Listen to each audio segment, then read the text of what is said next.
ஒரு சில பெண்களுக்கு எப்படி வேணாலும் இருக்கலாம், ஒரு சிலருக்கு வந்து எல்லாம் யூனிஃபார்மா இருக்கும்னு ஆசைப்படுவாங்க. நான் அதுல ரொம்ப முக்கியமா ரொம்ப ரொம்ப யூனிஃபார்மா இருக்கணும்னு ஆசைப்படுவேன். வீட்டில் screen, sofa set, pillow cover எல்லாமே யூனிஃபார்மா இருக்கணும்னு ஆசைப்படுவேன். நான் எல்லாமே ஸ்டிச் பண்ணி தான் போடுவேன், எதுவுமே வாங்கி ரெடிமேடாக போட்டதில்லை.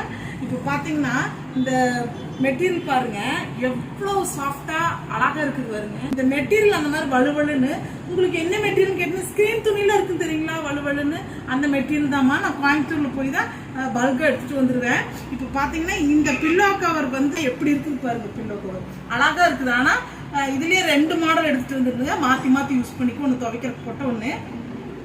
இப்போ பாத்தீங்கன்னா இது பார்த்து சளிச்சு போச்சு, கிளியவும் மாட்டேங்குதுங்க. அப்படியே இருக்குது, சாயம் போல ஒண்ணுமே போல கிளிய மாட்டேங்குது. ஆனா எனக்கு பொறுமை இழந்துருச்சு. சரி இந்த வருஷம் நம்ம புதுசா ஒண்ணு 24ல தைச்சிடலாம் அப்படின்னு சொல்லிட்டு இங்க பாருங்க. கலர் பாத்தீங்களா, செம்ம கலர் இல்லைங்க. இத போய் நான் ஒரு 20 மீட்டர் வாங்கிட்டு வந்தேங்க, சோஃபா செட்டுக்கு சேர்த்து வாங்கிட்டு வந்துட்டேன். இப்போ நான் இதுல பில்லோ கவர் தைக்க போறேன். எங்க வீட்டுல எல்லாத்துக்கும் 2 பில்லோ இருக்கும், அதுக்கு இந்த கவர் போட போறேன். இப்போ பாம்பே டைப், ஓகேங்களா. நம்ம இந்த பாம்பே டைப்னா நீங்க எல்லாம் தெரிஞ்சிருப்பீங்க, எல்லா பெட்டு விரிப்பு கூடயும் இதுதான் கொடுப்பாங்க. இப்போ பாத்தீங்கன்னா இது உள்ள இப்படி போட்டு பர்ஸ் மாதிரி இப்படி க்ளோஸ் பண்றது, ஓகேங்களா. இதையவே எப்படி சிக்கனமா, அதாவது துணி வேஸ்ட் ஆகாம எப்படி தைக்கிறதுன்னு நான் காட்டுற பாருங்க. இது ரொம்ப ரொம்ப யூஸ்ஃபுல்லுங்க. இது நல்லா பழகிங்க. அதே மாதிரி துணி எந்த மாதிரி இருக்குதோ அதுக்கு தகுந்த மாதிரி போட்டுக்கணும், சரிங்களா. இப்போ நான் அளவா எடுக்கிறேன், எங்களுக்கு தேவையான அளவுக்கு. ஏன்னா இது சோஃபா செட்டு கவரா தைக்க போகும்போது எனக்கு பத்தாம போயிடும், அதனால அளவா எடுக்கிறேன். இப்ப பாருங்கம்மா, இப்ப என்னன்னு கேட்டீங்கன்னா, இப்ப இந்த பில்லோ கவரு இப்படித்தான் இருக்குது. அகலம் நீளம் நிறைய இருக்கு, நம்ம எவ்வளவு மீட்டர் வாங்குறோமோ இருக்கும். இப்ப பாத்தீங்கன்னா அகலம் இவ்வளவுதாமா இருக்குது. இப்ப இந்த துணியை நான் வேஸ்ட் பண்ண மாட்டேன். இப்ப வந்து நம்ம டிசைன் பார்த்தோம்னா நடுவுல பாத்தீங்கன்னா இந்த டிசைன் பாருங்க எப்படி இருக்குது, எம்போஸ்டா வந்துருக்குது, 3D பிரிண்ட் மாதிரி இருக்குது. இப்போ சோஃபா செட்டுக்கு நான் இந்த மாதிரி டிசைன் பண்ணி தைச்சிருவேன். இப்போ நம்ம பில்லோவுக்கு நம்ம அந்த மாதிரி டிசைன் வேணும்னு நம்ம முக்கியத்துவம் கொடுத்தோம்னா துணி ரொம்ப வேஸ்ட் ஆகும். அதனால அப்படி நான் பண்ண போறது இல்லை. ஏன்னா சிங்கிள் கலரு பூ 3D எஃபெக்ட்ங்காட்டி எப்படி வேணா இருக்கலாம், தப்பு இல்லை, சரிங்களா. இப்போ 2ஆவே மடிச்சுக்கிறேம்மா நான், ஓகேங்களா. 2ஆ மடிச்சுட்டு இப்போ இதுதான் எங்களோட பில்லோவோட அளவு, ஓகேங்களா. இப்போ இந்த அளவை பார்த்தீங்கன்னா முதல்ல பார்த்தீங்கன்னா பாம்பே டைப்புக்கு இப்படி போடுறோம். எப்பவுமே ஒன்று தெரிஞ்சுக்குங்க, பில்லோவை விட பாம்பே டைப் வந்து ஒரு 6 இன்ச்சு எக்ஸ்ட்ரா இருக்கும். 6 இன்ச்சு எக்ஸ்ட்ரா இருந்தாதான் அந்த 6 இன்ச்சை ஃபோல்டு பண்ணி தைச்சா தலகாணி உள்ள போட்டு அமுத்த முடியும், ஓகேங்களா. இப்ப பாருங்க, இது 2ஆ துணி போட்டு நான் போட்டுட்டு பார்த்தா எனக்கு வந்து இந்த பக்கம் நான் விட்டுருக்கிற 1/2 இன்ச்சு விட்டுருக்கிறேன், இந்த பக்கம் ஒரு 3/4 இன்ச்சு இருக்குது, இந்த பக்கம் ஒரு 3/4 இன்ச்சு இருக்குது, நான் இந்த பக்கம் 1/2 இன்ச்சு விட்டுக்கலாம். எனக்கு இதுல எக்ஸ்ட்ராவா 6 இன்ச்சு இல்லை, ஓகேங்களா. இது நார்மல் பில்லோ கவர் மாதிரி இருக்கும், ஆனா எனக்கு எக்ஸ்ட்ராவா இல்ல. இப்ப நம்ம நீல வாக்குல போட்டோம்னு வச்சுக்கல, இப்ப பாருங்க நீல வாக்குல இப்படி போட்டோம்னா நாம எக்ஸ்ட்ராவா எடுத்துக்கலாம். ஆனா இந்த சைடுல இருக்கிற துணி ஃபுல்லா வேஸ்ட் ஆகும். அதே மாதிரி டபுளா 2 துண்டா ஆயிடும், ஓகேங்களா. அதனால என்ன பண்ண, துணி மிச்சப்படுத்தி கட்டிங் போடணுங்கோசரம் நான் இப்படியே போட்டுற போறேன், ஓகேங்களா. இப்படியே போட்டுட்டு கொஞ்சம் எக்ஸ்ட்ராவா தனியா இப்ப நான் நேத்து வந்து கட் பண்ணிடுது இந்த மாதிரி இந்த அகலத்துக்கு நம்ம 6 இன்ச் வந்து என்ன பண்ணிடுறோம், இந்த மாதிரி எக்ஸ்ட்ராவா ஒன்று எடுத்து ஒரு சின்ன பிட்டு கொடுத்து அந்த பிட்டை வந்து ஃபோல்டு பண்ணி தைக்க போறோம், ஓகேங்களா. பாருங்க 4 பக்கமும் துணி விட்டுட்டோமா, 4 பக்கம் துணி விட்டுட்டு இப்போ நான் வந்து இப்போ இந்த பக்கம் விட்டுட்டேன், இந்த பக்கம் விட்டுட்டேன், 4 பக்கம் விட்டுட்டு ஸ்ட்ரெயிட்டா இப்போ கட் பண்ண போறேன், சரிங்களா. 1/2 இன்ச் தான் விட்டுருக்குறேங்க, 1/2 இன்ச் விட்டுட்டு இப்போ கட் பண்ண போறேன், ஓகேங்களா. இப்போ உங்களுக்கு தெளிவா இதை காட்டுறேன். இப்போ பாருங்க, இது எக்ஸ்ட்ராவா இல்லை, இப்போ இது எக்ஸ்ட்ராவா 6 இன்ச் எனக்கு வேணும் இல்லை. அப்போ நான் என்ன பண்ண போறேன், இந்த துணி வந்து நேத்து கட் பண்ணதுல மிச்சம் எனக்கு இருந்துச்சு. இப்போ இந்த துணி பாத்தீங்கன்னா நான் இதுல வச்சு பாக்குறேன், இந்த அளவு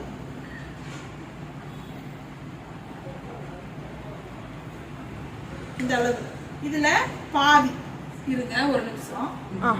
இப்ப பாருமா, இது டபுளா நான் போட்டிருக்கிறேன்.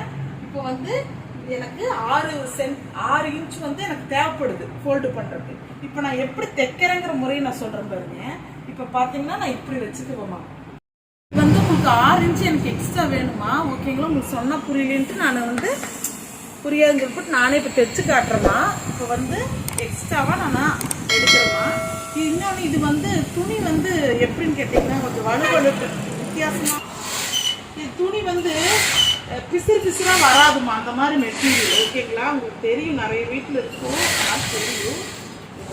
கரெக்டாக அடிச்சிட்டுங்களா ஒட்டு போட்டிருக்கோம். இப்போ ஏன்னா துணி வேஸ்ட் ஆகாமல் தைக்கணுங்கிறக்கோசரம் இப்போ மேலே ஒரு விரிச்சு வச்சு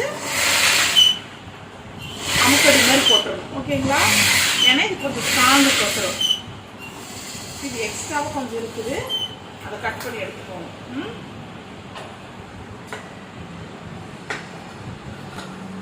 எடுத்துட்டோமா? இப்போ வந்து நம்மளோட பில்லோ வந்து வச்சு பார்ப்போம். ஓகேங்களா? இப்போ பாருங்கம்மா, இப்போ நான் ஒட்டு போட்டது மேலால் இருக்குது. இது ஃபஸ்ட்டு மடிச்சு வச்சுட்டேன். ஓகேங்களா? மடிச்சு இப்படி வச்சாச்சு. ரெண்டாவது இதையவே இது மேலே வச்சுக்கோங்க. சரிங்களா? நல்ல அதாவது நல்ல பக்கமெல்லாம் உள்ள இருக்குதுமா, கெட்ட பக்கம் மட்டும்தான் மேலே வச்சிருக்கிறேன். அதே பார்த்துக்குங்க. இப்போ வந்து இந்த பில்லோவோட அளவை வைக்கலாம். பில்லோவோட அளவை வச்சு இந்த பில்லோ கரெக்டாக இருக்குதான்னு பார்க்கலாம். இப்போ பாருங்க, இது எக்ஸ்ட்ராவாக இருக்குது, அதனால இன்னும் கொஞ்சம் இது நல்லா கீழே தள்ளலாம். இது கீழே நல்லாவே தள்ளலாம். ஏன்னா கரெக்டாக எனக்கு வேணுமில்ல, பில்லோவுக்கு கரெக்டாக இது நல்லா உள்ள தள்ளிட்டு இப்படி இப்படி வச்சுக்கணும். இப்போ பார்த்தீங்கன்னா கரெக்டாக இருக்குது. சரிங்களா? இப்போ பாருங்க நான் எப்படி அடிக்கிறேன்னு. அதாவது ஃபஸ்ட்டு சின்ன பார்ட்டை மேலே இருக்கிற பார்ட்டை கீழே வச்சிடணும். ஃபஸ்ட்டு ஒரு மடி மடித்து வச்சிடணும். ரெண்டாவது இந்த பெரிய ஃபோல்டு துணி இருக்குவங்க அதை மேலே வச்சுக்கணும். மேலே வச்சு இப்போ சுற்றி வரோம். ரொம்ப ரொம்ப ஈஸி மெத்தேடுமே இது. இது அடிங்கம்மா. நம்ம சுற்றி வரோம் 1/2 இன்ச்சு கொடுத்துருக்குறோம், அதனால நீங்கள் 4 இன்ச்சில் அடிங்க. 4 இன்ச்சில் அடிச்சுட்டு திருப்பிட்டு ஒரு 1/2 இன்ச் தள்ளி அடிச்சோம்னா ஒரு தலகாணி பில்லோவில் பார்த்தீங்கன்னா உங்களுக்கு ஒரு பீடிங் மாதிரி வரும். அது பார்க்க ரொம்ப ரொம்ப அழகாக இருக்கும். அது 1 அடி அடிக்கலாம், 2 அடி அடிக்கலாம். என்னோட ஸ்டூடெண்ட்டுகளுக்கெல்லாம் முதல்ல பில்லோ கவர் தான் சொல்லி தருவேன். கர்ச்சீப்பில் வந்து ஸ்டிச்சிங் எப்படி பண்ணணும்னு சொல்லி கொடுத்ததுக்கப்புறம் பில்லோ தான் நான் எல்லாத்துக்குமே சொல்லி கொடுத்துருக்குறேன். எல்லாருமே இதனால பயனடைஞ்சிருக்கிறாங்க.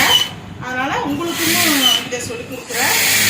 எனக்கு வந்து இப்போது எங்கள் வீட்டில் பழசான காட்டி உங்களுக்கு ஒரு வாய்ப்பு மாதிரி கிடைச்சிருக்கு.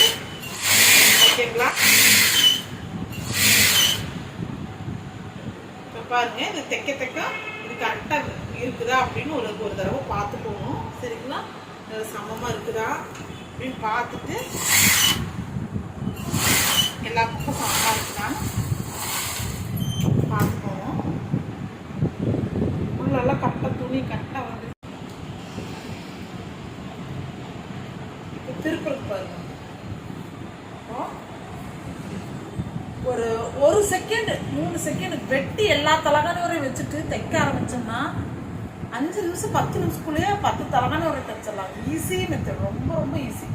வெட்டி மட்டும் வச்சுட்டோம்னா வெட்டினது தைக்கிறவங்களுக்கு புரியும் எந்த அளவுக்கு தைப்போன்னு. அதை அப்படியே கடன்னு திருப்பிடலாம்.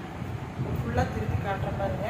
இந்த எட்ஜிலாம் நல்லா சாஃப்ட் கொடுக்கணுமா. சரிங்களா?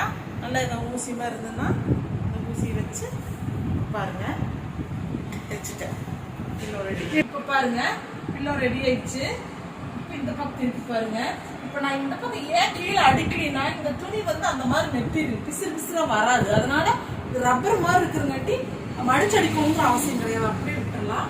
பாருங்க ஃபுல்லாக அடிச்சுட்டேன். இப்போ ஃபுல்லாக பார்த்தீங்கன்னா மேலே வந்து ஒரு அதாவது பில்லோ போட்டோம்னா எம்போஸ்டாக காட்டுறக்கோசரம் நம்ம என்ன பண்ணணும், இப்படி கரெக்டாக வச்சு ஒரு 1/2 இன்ச்சு மட்டும் தள்ளி ஒரு 1/4 இன்ச்சோ 1/2 இன்ச்சோ வச்சு தள்ளி ஃபுல்லாக அடிச்சிட்டோம்னா எக்ஸ்ட்ரா ஒரு அடி அடித்த மாதிரியும் இருக்கும், டிசைன் மாதிரி இருக்கும். சரிங்களா? அதெல்லாம் அப்படி வச்சு ஃபயராக கொண்டு வந்து ஒரு அடி. இப்போ இந்த மாதிரி உங்களோட பில்லோவெல்லாம் ஃபுல்லாக அதே மாதிரி இன்னும் இது இந்த துணியில் ஒரு ஸ்பெஷல் என்னன்னு கேட்டிங்கன்னா, நம்ம ஒவ்வொரு குழந்தைகள்லாம் பார்த்தீங்கன்னா கீழே போடும் விளையாடுங்க. அதே மாதிரி ஆண்கள் எல்லாம் நல்லா தேங்காய் வச்சுட்டு அப்படியே படுப்பாங்க. பில்லோவில் ஃபுல்லாக தேங்காய் ஆயிடும். அந்த மாதிரிலாம் ஆயிடுச்சுன்னா பயப்படவே வேண்டாம். இந்த மெட்டீரியலில் நீட்டாக சர்ஃபு போட்டு ஊற வச்சு அதை துவைக்க போட்டிங்கன்னா பளிச்சுன்னு ஆயிடும். புத்து புதுசா தைச்ச மாதிரியே இருக்கும். அந்த அளவுக்கு அழகா இருக்குமா. எனக்கு இந்த மெட்டீரியல் ரொம்ப ரொம்ப பிடிக்கும். நான் டவுனால் போகிற போதெல்லாம் பார்த்தீங்கன்னா இது அழகான கலர் கிடச்சுன்னா டக்குன்னு ஒரு 10 மீட்டராவது எடுத்துட்டு வந்து வச்சுக்குவேன். எப்போவாதாவது தேவைப்படுமில்ல அப்படின்ட்டு. அது துணி மேலே அவ்வளோ கொஞ்சம் ஆசை. பார்த்தீங்கன்னா இது எத்தனை 1 மீட்டர் என்ன ரேட்டுன்னு கேட்பீங்க நிறைய பேர். நானே சொல்லிடுறேம்மா. இது 1 மீட்டர் வந்து 120 ரூபாயிலையும் இருக்குது, 140 ரூபாயிலையும் இருக்குது. கடையை பொறுத்தளவு. நான் ரெகுலராக டவுனில் போகிற கடையில் பார்த்தீங்கன்னா 120, ஒவ்வொரு கடையில் பார்த்தீங்கன்னா 140ன்னு சொல்லுவாங்க. இது 120க்கு இருக்குதுமா. சரிங்களா? நான் டவுனால் தான்மா போய் எடுத்தேன். நீங்களும் போய் வாங்குறாங்கன்னா வாங்கிக்கிங்க. சூலூர்லேயும் நிறைய கடைகள்லாம் இருக்குது. அது என்னோட ஸ்டூடெண்ட்டுகளுக்கெல்லாம் தெரியும். அவங்கெல்லாம் போய் வாங்கியிருக்கிறாங்க. நான் கடையிலும் போய் காட்டியிருக்கிறேன். கொஞ்சம் நிறைய பிள்ளைவர்கள் கொஞ்சம் கம்மி பண்ணி கொடுன்னு சொல்லி அவங்க நிறையா கம்மி பண்ணி கொடுத்துருக்காங்க. இப்போ அங்கே அவைலபிளாக இல்லை. அதனால் வெளியில் போய் நான் டவுனால் போகும்போது இந்த கலர் எனக்கு பிடிச்சும் போய் எடுத்துருவாங்க. ஆனால் சூலூர்லேயும் இது இருக்குது. ஓகேங்களா? சூப்பராக இருக்குதுங்க. ஹெச்எல்ஸ் நம்ம எக்ஸ்ட்ரா வந்து இதுவே நம்ம ஒரு கட்டிங் கொடுத்து ஒரு வேஸ்ட் பீஸ் கொடுத்து தான் அடித்தோம். ஆனால் இப்போ ஒரு டிசைன் மாதிரி மாறிடுச்சுங்க. குழந்தைங்க என்னதான் பில்லோ போட்டு தூக்கி தூக்கி வீசி விளையாண்டாலும் இது வந்து பில்லோ வந்து உள்ள நின்றுக்கும், வெளியிலே வராது. அதனால தைரியமாக நீங்கள் இந்த மெத்தேடு தெரியுங்க. நல்ல வீடியோ தெளிவாக பார்த்தீங்கன்னா நான் எந்த மெத்தேடு சொல்லி கொடுத்து. இதே துணி நல்லா அகலமாக இருந்ததுன்னா இந்த துண்டு பீஸே வராது. ஒரே பீஸை நீளமாக வெட்டி அதை ஃபோல்டு பண்ணி 2வது ஃபோல்டு பண்ணி அப்படியே சுற்றி வர ஃபுல்லாக 4 பக்கம் அடிச்சுட்டு திருப்பினா சூப்பர் பில்லோ ரெடி. ஓகேங்களா?